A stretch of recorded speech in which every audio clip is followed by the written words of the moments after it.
Radio. Les Français parlent aux Français. Les carottes sont cuites. Les carottes sont cuites. Sud Radio, Berkoff dans tous ses états. Bien oui, dans tous mes états évidemment, parce qu'on va parler de sujets très importants, primordiaux, l'identité ou la mort d'ailleurs. Est-ce que c'est votre parti pris? Appelez-nous 0826 300 300, mais je vais en parler avec mon interlocuteur et il a beaucoup de choses à dire. Sud Radio, Berkoff dans tous ses états. Le face-à-face. Et tout de suite, on accueille votre invité, André Berkoff. On accueille Christian Van Est, député honoraire du Nord, qui était RPR et UMP, puis UMP à l'époque. Président aujourd'hui du Rassemblement pour la France et du think tank La Droite Libre, et auteur de ce livre, on va y arriver, L'identité ou la mort. C'est publié chez Apopsix. Christian Van Est, bonjour. Bonjour André Berkoff. Écoutez, j'ai lu votre livre avec beaucoup d'intérêt. On peut être d'accord ou désaccord avec certaines choses, mais vous avez fait œuvre d'historien, vous avez pris le temps de mettre en perspective ces choses qui nous occupent tellement. On en parlait au début de l'émission, la partition, les agressions police, les territoires perdus dits de la République, ce qui se passe effectivement au niveau racisme anti-blanc ou pas, enfin tout cela nous agite tout le temps. Ce sont devenus d'ailleurs des sujets quotidien. Avant, on en parlait de temps en temps. Aujourd'hui, ça fait partie du paysage. Et vous avez un livre que je recommande parce que vous avez mis en perspective, et en perspective à la fois historique, du point de vue des idées, des mentalités et politiques, ce qui se passe aujourd'hui. Et alors, Christian Van Est, j'ai envie de vous dire, parce que je voudrais que justement les auditeurs découvrent votre livre et le lisent, au fond, c'est parti quand, ça? C'est 40 ans de mis sous le boisseau, je dirais, de la poussière sous le tapis, de la patate chaude qu'on se refile? Bon, je pense que c'est comme tous les maux dont souffre la France actuellement dans les années 70. D'accord. Pour trois raisons. La première, c'est que les gauchistes sont emparés du pouvoir, et notamment du pouvoir médiatique, et ont diffusé des idées qui sont rigoureusement contraires à la défense de notre identité nationale. La deuxième raison me touche de plus près, c'est la démission totale du parti auquel j'ai appartenu, et qui était à l'origine un parti gaulliste. Vous parlez du RPR ou de l'UMP? Les deux. Ça a commencé avec le RPR, ça s'est amplifié avec l'UMP, parce que tout simplement, ils n'ont pas su tenir le créneau qui était logiquement et légitimement le leur. C'est-à-dire, bien sûr, c'est-à-dire, vous savez, le conservatisme libéral. C'est-à-dire la conservation des valeurs essentielles, parmi lesquelles, bien sûr, la nation. Et puis le libéralisme économique, mais pas seulement économique, le libéralisme en matière de pensée. Or, ils ont laissé notamment une espèce de dictature intellectuelle de la gauche qui a favorisé les minorités et qui a véritablement, et vous en êtes témoin, et qui a véritablement écrasé la liberté de penser dans ce pays. Vous savez, avec moi-même, je me suis trouvé en but notamment à des condamnations que j'ai heureusement fait annuler au niveau du... Condamnation pourquoi? Enfin, c'est rappelé. C'est très simple. J'avais dit que je refusais que l'on fasse un sort particulier à la défense de l'homosexualité parmi les comportements minoritaires qui doivent être protégés. Moi, j'estime que lorsqu'on agresse des homosexuels... chacun a droit à sa vie sexuelle. Complètement, complètement. C'est pas du tout ça le sujet. Mais quand on agresse des homosexuels, ou quand on agresse des gens de couleur, c'est une agression. Elle doit pas être ni plus ni moins grave que lorsqu'on agresse quelqu'un. J'admets peut-être une différence pour les handicapés, par exemple, lorsqu'il y a abus de faiblesse, en quelque sorte. Oui. Mais donc j'avais émis ça à l'Assemblée. Ça s'est terminé devant les tribunaux et heureusement la Cour de cassation a annulé cette procédure assez inepte. Si vous voulez, si bien que c'est l'une des raisons qui me font me dresser encore sur le plan politique, c'est il faut absolument défendre ce qui est essentiel à notre identité française. L'identité de Voltaire et de Beaumarchais, la liberté d'expression. Or, les dernières lois, vous avez récemment évoqué la loi Avia, par exemple, c'est un scandale. Enfin, elle est battue en brèche, bien effectivement. Il doit y avoir un bouton qui dira si ça c'est acceptable ou non acceptable. Voilà. Twitter, Facebook et compagnie. Et effectivement, il y a des censures aujourd'hui, d'ailleurs, que ici et à Berkoff, dans tous les États et Sud Radio, nous combattons évidemment la liberté d'expression la première des libertés après celle de manger et de se nourrir. Hein, on est bien d'accord. On est complètement d'accord. Et alors, évidemment, la troisième chose que je voulais indiquer, c'est aussi l'absence totale de réaction de la France et du gouvernement français devant notre perte d'identité, que ce soit par l'importance de l'immigration, que ce soit aussi par la désintégration de notre langue, de notre culture, etc., au profit de minorités qui, certes, doivent être respectées, mais qui n'ont évidemment pas à faire la loi dans un pays qui n'est pas le leur. Oui, mais alors, Christian Vanneste, justement, creusons un peu ça. Vous êtes un politique, vous avez occupé des fonctions, vous avez présidé un parti, un mouvement. Qu'est-ce qui s'est passé? Parce que quand on relit la plateforme RPR des années 90... Elle était, on peut le dire, à la droite de celle de Marine Le Pen, ou presque. Enfin, elle n'était pas loin, en tout cas. J'ai fait la campagne de Chalandon en 86, en employant souvent, sans problème, l'expression de préférence nationale. Il me semblait que la préférence nationale faisait partie de l'un des principes essentiels de toute nation. Bien sûr qu'une nation doit avant tout protéger ses ressortissants, ses nationaux. C'est pas du racisme du tout que de dire on accorde une préférence aux gens qui sont français, point. Et puis je me suis rendu compte qu'on n'avait plus le droit de le dire, et je me suis rendu compte qu'un autre parti, lui, le disait. Bon, très bien, je pense que c'est une lourde erreur. Mais alors justement, comment vous expliquez que la droite, dont vous faisiez partie, dont vous faites partie, a été un peu devant une certaine gauche, qui pourtant avait embrassé le capitalisme libéral, etc., comme quelqu'un devant un cobra. Et c'est quoi? C'était une tétanisation? C'était un sentiment d'infériorité sur le combat culturel ou le combat des idées? Je pense que vous avez apporté la réponse en posant la question. La droite a abandonné la culture à la gauche. C'est effarant. Moi, figurez-vous que mes premières activités politiques ont été des activités culturelles. J'ai commencé en étant adjoint à la culture. J'ai toujours été passionné par... Où ça? C'était où? À Tourcoing. J'étais adjoint à la culture à Tourcoing, puis j'ai été, comme conseiller régional, j'étais un petit peu le monsieur culture, si vous voulez, du RPR quand j'étais conseiller régional. Et j'adorais ça. Bon. Et puis je me suis aperçu, si vous voulez, qu'il y avait, dans le domaine culturel, une absence quasi totale de la droite, et en même temps une sorte de prosternation devant les idées de gauche. Par exemple, la reconnaissance que Lang, c'est aussi bien que Malraux. Non, je suis désolé, Lang, c'est pas aussi bien que Malraux. C'est même pas du tout la même chose. Tout est culturel, ça n'est pas vrai, tout n'est pas culturel. Et d'autre part, vouloir que la culture soit à la portée de tous, que la grande culture, que la culture qui pose le problème de savoir pourquoi l'homme est sur cette terre. C'est ce que disait Malraux. Ouais. Bon, eh bien, que ce soit diffusé auprès de tout le monde, ça c'est merveilleux. Avec Lang, c'est pas du tout ça. On finance n'importe quoi. Et on il a fait des choses, Lang, je veux pas... Mais il a fait des choses dans un autre ordre d'idée. Je comprends ce que vous voulez dire. Si par exemple vous dites qu'il a fait la fête de la musique, quand je vois la fête de la musique sur le perron de l'Élysée avec une danse de Saint-Gouin, bon, je pense pas que ce soit une grande réussite. Attaque un peu facile, cher Christian Vanneste. Mais là, je sombre dans la facilité. Je me doutais bien que vous le souligneriez. Ne sombrez pas dans la facilité, là. Non, mais je voudrais revenir à l'essentiel, qui est effectivement le problème politique, vous avez raison, et le problème historique dont vous parlez dans votre livre, dans l'identité ou la mort. Au fond... Qu'est-ce qu'il y a à sauvegarder encore? Ou est-ce que vous êtes un pessimiste, ou vous pensez que la décomposition a eu lieu, ou il y a encore des terrains je ne dirais pas de réaction, ou de résistance? Je réponds tout de suite. Bon, moi je suis gaulliste. Ouais. Et le pessimisme n'a absolument pas sa place chez un gaulliste. Vous savez... Qu'est-ce que De Gaulle? C'est un homme qui, alors que tout est perdu, en 40, dit non, tout n'est pas perdu. Mais tous les arrivistes de l'époque, tous les carriéristes de l'époque, et Dieu sait s'il y en a aujourd'hui, se disent mais tout est perdu. Les Pétain ou les Allemands, non, c'était pas eux qui... Embrassons le plus fort. Voilà, eh bien, moi je suis, vous savez, pour cette conclusion merveilleuse des mémoires de guerre du général de Gaulle, c'est toujours guetter la lueur de l'espérance. Il y a toujours une possibilité. Tant que la France n'est pas morte, elle peut revivre. Or, elle n'est pas morte. Mais il faut quand même qu'elle se dépêche de revivre.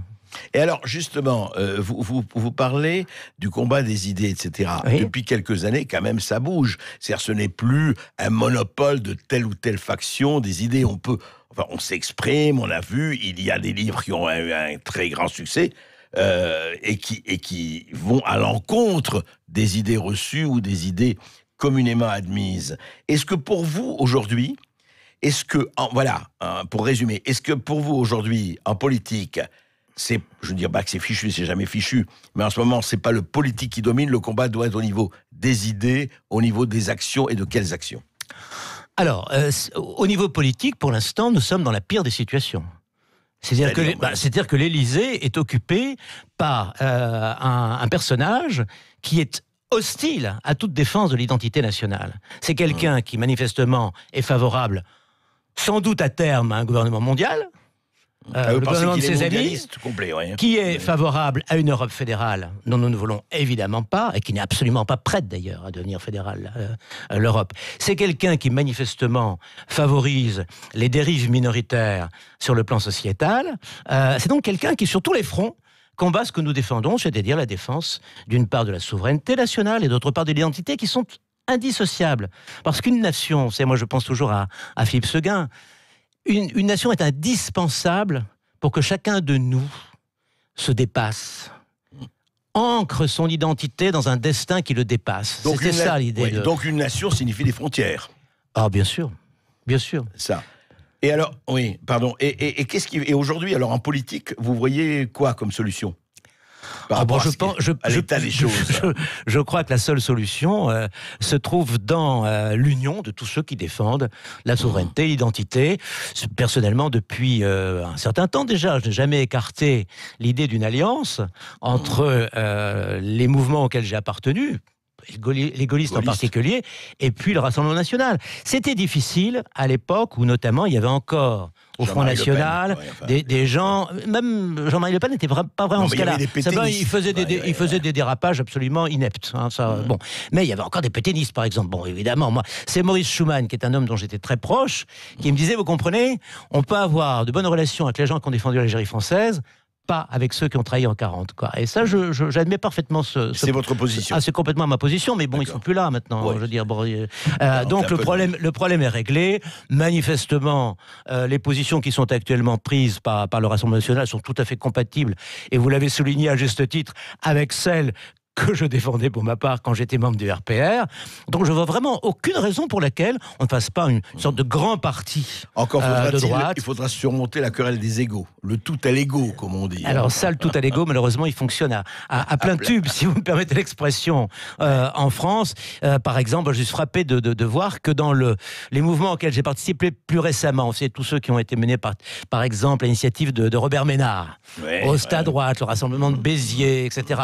Bon, je remarque que à chaque fois, cette espèce de tentative de rassembler des chapelles se termine par une séparation parce que chaque prieur veut garder sa chapelle à lui, quoi. Bon, ça va bien. Le dernier essai qui m'a particulièrement contrarié, c'est la rupture entre Jean-Frédéric Poisson, qui est un ami, qui est un catholique, ok, mais j'ai vraiment rien contre lui, je suis même assez proche de lui.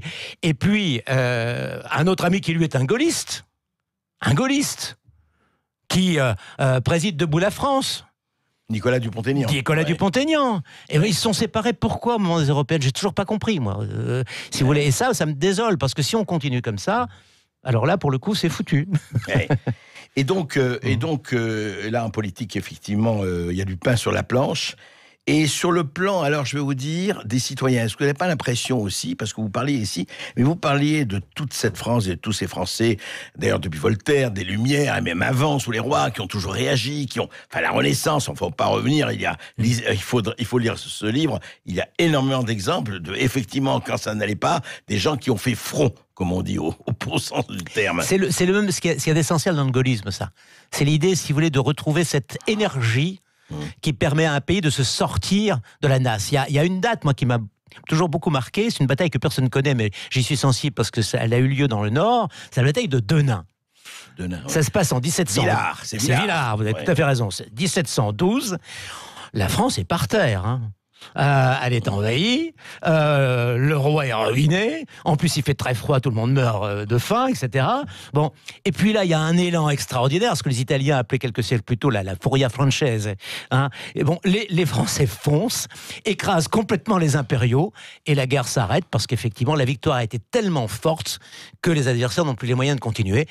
Nous préservons nos frontières, nous préservons la plupart des acquis de Louis XIV, sauf l'Acadie, de l'autre côté de l'océan. C'est génial, parce que vous voyez, déjà, il y a la nation française. C'est avant la Révolution, mais il y a bien sûr, déjà la nation française. Déjà, oui. Les curés font des prêches dans leur paroisse, le roi fond sa vaisselle d'or, les milices se joignent aux troupes officielles, etc. Oui, ça remontait à Clovis, mais là, il y avait déjà. Oui, ça, c'est pas si loin que ça, 1712, mais bon.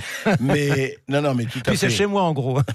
C'est ça. Mais vous avez raison, vous êtes même nationaliste au niveau du Nord. Moi, C'est je suis volontiers attaché à mes racines locales, oui, absolument. Christian Vanneste, vous restez avec nous. Nous allons avoir des auditeurs au micro et nous allons continuer cette passionnante discussion sur l'identité ou la mort, notamment. L'identité ou la mort, je le rappelle, quel titre de l'ouvrage de notre invité, publié donc chez Apopsyx. Restez bien avec nous, André Berkoff l'a dit, il vient de vous convoquer même presque. Vous nous appelez à partir de maintenant au 0826 300 300 et de 13h à 13h15, eh bien c'est à vous. Parlons vrai sur Sud Radio. Odile, Justement. bonjour, je crois que nous avons Odile en ligne. Bonjour Monsieur Berkoff, j'ai adoré votre émission. Merci Très bien beaucoup. construite. Hein. Merci, c'est gentil. Alors, On essaye, je vous donne mon avis dites-moi. sur chacun des points. Allez-y. Sur ceux qui vous ont le plus fait réagir, bien sûr. Le racisme anti-blanc, c'est Oui. évident. Il n'y a que les hypocrites qui ne veulent pas l'admettre. Ensuite, les délinquants, quand ils sont arrêtés par la police, ils sont relâchés le lendemain. Ça, c'est scandaleux. Oui. En ce qui concerne le Brexit, j'ai dans mes relations des Anglaises. Oui. Elles sont pour le Brexit, elles vivent en France. Hein. Elles sont pour le Brexit et il y en a 2 qui veulent demander la nationalité française. Ah bon, d'accord. Intéressant. Incroyable. Intéressant. Hein. Ouais.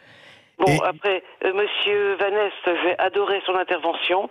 Je suis bien d'accord avec lui. Il faudrait reparler de la souveraineté et de l'identité. Et le politiquement correct des Ouais. bobos de gauche me dégoûte au plus haut point. Ils ont malheureusement pris possession des médias. Et si on Sauf ne à Sud parle pas Radio, comme vous avez eux- marqué sauf à Sud Radio. Oui, ben c'est d'ailleurs pour ça que c'est la seule radio que j'écoute. D'accord. Et je C'est- le vous faites dis bien. autour de moi. Hein. C'est Je le gentil. dis autour de moi parce que je suis écœurée d'entendre tout le temps ce politiquement correct, vraiment. Mais en tout cas, j'ai beaucoup apprécié l'intervention de Monsieur Vanneste. Je crois que vous achetez son bouquin. Et justement, oui, vous achetez-le. Et justement, Christian Vanneste, une question. Vous êtes pour le référendum ? Complètement, oui. Je suis pour le référendum de manière générale et en particulier pour le référendum d'initiative populaire. C'est-à-dire, pour être simple, le référendum à la Suisse. Vous réunissez D'accord. suffisamment de gens qui demandent un référendum et le gouvernement est obligé de passer au référendum. Et d'exécuter les résultats des référendums. Et bien sûr, en France, c'est pas du tout le cas. On se rappelle 2005, on va pas revenir là-dessus. Alors, d'une part, il y a le référendum de 2005 qui a été complètement passé aux oubliettes. Et deuxièmement, en 2008, j'ai participé, moi, à la réforme constitutionnelle qui a établi un référendum croupion. C'est-à-dire que ce référendum qui est évoqué d'ailleurs en ce moment à propos de la privatisation des aérodromes de Paris. Bon, il faut un tellement grand nombre de signatures pour déclencher le 4,5 référendum. millions, oui. Il faut également un très grand nombre de députés et de sénateurs. Bon, donc déjà c'est difficile, mais en plus, le Parlement n'est pas du tout tenu de tenir compte Oui, de l'avis c'est des ça. électeurs. Simplement, Ça, on oublie de le dire. Vous avez tout à fait raison. il suffit qu'il en parle. Voilà, nous en avons parlé, vous êtes contents, merci. ça. C'est abominable, quoi. C'est un mépris du peuple qui était effrayant. Qui avons-nous ? Eh bien, nous avons d'abord, on va remercier Odile qui nous a appelé depuis Carcassonne au 0826 300 300. Belle journée à vous et revenez quand vous voulez sur Merci, Sud Radio. au revoir. Au même Merci numéro. Odile. Belle journée à vous. Tout de suite, on retrouve Frédéric qui nous appelle depuis la Gironde au 0826 300 300. Bonjour à vous, Frédéric. Bonjour Frédéric. Bonjour à votre équipe, bonjour Monsieur Berkoff. Alors, sur quoi vouliez-vous réagir ? Dites-moi. Le sujet aujourd'hui, donc, c'était le racisme. C'est vrai que politiquement correct nous interdit de dire la vérité. Ouais. Depuis des années. Ça ne date pas d'aujourd'hui, ça date depuis, on va dire, 40 ans. Depuis M. François Mitterrand, que je respecte bien qu'il soit décédé. Et tous les autres qui ont suivi, j'en passe. Je suis un ancien fonctionnaire de police qui a quitté la police, désabusé. Ouais. Je travaille. Désabusé pourquoi, Frédéric ? Dites-moi. Par exemple, on nous interdisait Ouais. dans certains quartiers où il y avait beaucoup d'immigrés. On vous interdisait d'y aller, vous voulez dire ? Ah oui, ce quartier, il faut pas y aller. Il faut la paix sociale. Ce quartier, il faut pas y aller. Bon, j'ai reçu des machines à laver sur mon fourgon, des briques, et j'en passe. Ah ouais, carrément. Heureusement, ensemble, bon, c'était Marseille, c'était Lyon, c'était Paris. Paris, c'était un peu plus chaud, coup de fusil. Ah oui. Ouais. Oui. Ouais. Et donc, vous en avez eu un peu marre, disons le mot, et vous êtes éloigné. Alors, je me suis éloigné doucement en allant dans les bureaux. Ouais. On n'a plus le niaque qu'on a quand on a 20 ans. Mais oui, bien sûr. Donc, j'ai fait des tas de services dans la police. J'ai arrangé mon chef de service qui ne trouvait personne pour mettre sur ce poste. Il y a un jour, j'ai décidé, fatigué, bon, j'avais fait un triple AVC. Ouais. Donc, j'ai été soigné, pas eu de séquelles, et puis j'en ai profité. J'ai dit, préparez-moi mon compte, je vous rends votre carte de police et votre arme. Et j'ai mis 1 an pour me refaire une santé morale, psychique. J'en avais besoin. Et j'ai retrouvé du travail tout de suite, à mi-temps, comme magasinier. Ensuite, j'ai trouvé comme régisseur d'immeuble. J'ai été licencié économique. Donc, comme j'avais plus de 50 ans, j'ai dit, il y a du travail dans le transport. Je vais passer un titre porteur professionnel. Professionnel, oui. Frédéric, je voudrais vous poser une question, puisque vous vous rappelez de ce que vous avez vécu en tant que policier. Vous avez heureusement refait votre vie et vous continuez et vous battez. Pour vous, aujourd'hui, on en parlait avec Christian Vanest, s'il y a quelque chose à faire, il y a évidemment des choses à faire, vous feriez quoi? Qu'est-ce qui vous paraît le plus important en priorité, les choses étant ce qu'elles sont en 2019? Je vais pas être politiquement correct, il faudrait couper certaines têtes. Surtout pas, allez-y. Il y a bien des têtes, quand je vois tous ces politiques, je suis écœuré. J'ai été fonctionnaire de police, j'ai plus le droit de réserve maintenant. Ça fait plus de 9 ans que j'ai quitté la police. Ouais. Mais c'est hallucinant. On nous ment, je le sais. On nous ment. On nous enfume, on nous endort. Vous voyez les gilets jaunes, les fonctionnaires qui se plaignent. Dans le milieu hospitalier, les pompiers et j'en passe. Que ce soit dans le privé ou dans le public. Moi-même, j'ai mon épouse qui travaille dans une administration. Ouais. Elle va quitter, elle a 53 ans, j'en ai 58. Elle est décidée à quitter la police. Elle va attendre, on va dire, 2020 pour faire une rupture conventionnelle. Autorité pour les fonctionnaires. Et je l'encourage. Et elle est aussi écœurée que vous, en somme, si je résume. Ouais. Donc on se demande où est la France. Est-ce que la France existe encore? Christian Vanest, quand on entend justement Frédéric, quand on entend Odile, spontanément ils réagissent, et on se dit, mais cette désespérance justement, que non seulement comment la combattre, mais que faire? Parce qu'on a l'impression aujourd'hui, mais vraiment à droite comme à gauche, je ne parle pas de telle ou telle politique, on a l'impression que tout ça se passe chez eux dans une espèce de bulle de la planète Mars ou ovniesque, enfin... Je pense que notre pays est marqué par une trahison des élites. Vous avez effectivement en France un microcosme qui ignore la réalité de la vie quotidienne de la plupart des Français. Et ce microcosme ne réagit absolument pas en fonction des avis des Français, mais uniquement en fonction des réactions de la presse. C'est-à-dire que ça fonctionne en bulle. Les politiques veulent que la presse dise du bien d'eux, et donc ne vont pas choquer les idées dominantes de la presse. Or, il faut savoir quand même que des journaux ou des médias très connus ont, dans le passé, commis des erreurs, mais prodigieuses. Oui, mais enfin, un politique, normalement, n'a pas à s'occuper de cela. Il a à s'occuper... Vous savez ce que disait Winston Churchill, d'ailleurs. Les politiques, les politiciens s'occupent de leur réélection, et les hommes d'État s'occupent des nouvelles générations. C'est exactement ça. C'est le court terme et le long terme. Or, je ne pense pas qu'aujourd'hui, il y ait encore de la place pour le long terme. Et il faut d'ailleurs dire qu'une des grandes erreurs qui ont été commises ces derniers temps, c'est le quinquennat. Oui, le quinquennat a diminué le temps de celui qui devait justement voir plus loin que les autres, c'est le président de la République. Maintenant, il a partie liée avec l'Assemblée, ou plutôt c'est le contraire d'ailleurs, mais c'est limité à 5 ans. Et vous voyez bien, par exemple, je lisais les journaux ce matin, et notamment sur le budget. voyez très bien qu'ils en sont aux expédients. Oui, Quoi. expédients, On ne ouais, bouge tout à fait. plus. Hein. On va faire plus d'emprunts parce que heureusement l'emprunt n'est pas coûteux en ce moment. C'est affolant. Quoi. C'est des gens qui ne voient pas plus loin que le bout de leur nez. C'est plus exactement que les municipales dans quelques mois. C'est affolant. Ouais, ça on sait, oui. René, nous avons alors d'abord, je voulais remercier Frédéric. Qui nous appelait depuis la Gironde. Frédéric, exactement. restez avec nous quand même si vous avez... Là, nous avons René. René qui nous appelle au 0826 300 300 depuis Toulouse. René, vous voulez réagir aux propos de Lilian Thuram qui ont fait polémique. Bonjour René. Oui, bonjour à tous. Écoutez, on va dire le dossier Thuram, Dorasso et Diallo.